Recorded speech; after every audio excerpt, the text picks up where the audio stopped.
Hey, what's up, everybody? This is coming to for another segment of My Mondays. And as y'all can see, I'm actually doing this a little bit of an old school way how I used to do it back when I first started my My Mondays videos. But it just was that's for some technical reasons, just because cameraman's actually not doing too well. So I gotta make the best of what I gotta do with my videos today. But on today's segment of My Mondays, so that's what I talk about is, as y'all know, is Black History Month.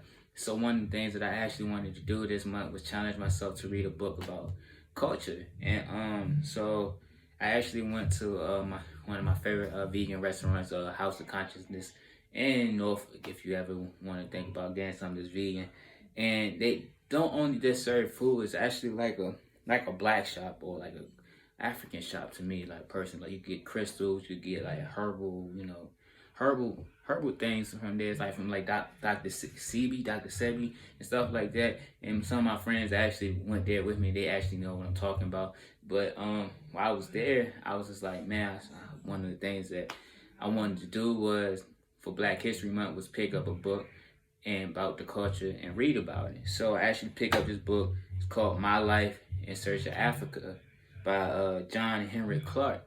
And so I'm about a third of the way of reading it, but so pretty much that's what I'm getting about this book is pretty much what it's all about is him going his journey between the U.S., Africa, and that's around the world, particularly like I said around Africa, and it's just telling his life story and like how like he's in the quest of his learning about the culture, and some of the things he's learned about the culture is that a lot of the unjust systems, or a lot of the lack of knowledge that we have had as African Americans has been stripped from us from the beginning. And that's the reason why he's on his quest of this knowledge right here. And by us being stripped of our knowledge and our heritage of our history, it allow us to devalue someone that looks like us. And that's pretty much summing up what I've gotten mostly about this book is about so far. Like I said, it's a good read.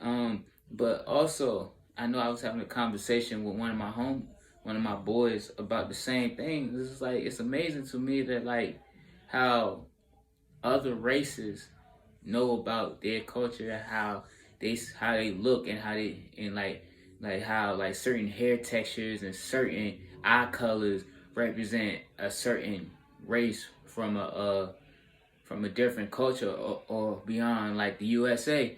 But as African Americans, we can't even identify ourselves from our motherland state. And in the one of the pages I've recently read, he says this guy picked him up from a cab drive in Africa because he was on his way to go back to the U.S. and he was an Ewe, and I think how it's spelled is EWE or something like that. So that's why I say Ewe. I don't know if that's the correct pronunciation of it, but he was an Ewe or whatever, and he had ended up taking him to the city or whatever, and they're summing things up. And it was like a lineup, a group of 10 of them, and he pointed him out because like they had all the same features, and he treated him like his brother, treated him like he was part of their culture. And he said like, if I was ever to escape from the U.S., I would go back there just because how they treated me. And this is just basically just sum things up. Like I can't explain it enough. Like how we can't identify certain cultures in Africa and relate it to how we act as human beings, or our certain facial features, our certain physical statures. All we could think of is big lips. I hate to say this in the most culturally biased way, if I want to be technical, but we only identify ourselves with big lips and big nose and big certain facial features, when we could have certain other identifications such as our hair texture, our beard shapes, our body texture, our height, our weight, and certain things that relate to our African culture. But this book just pretty much sums up some of those things that like you would look for.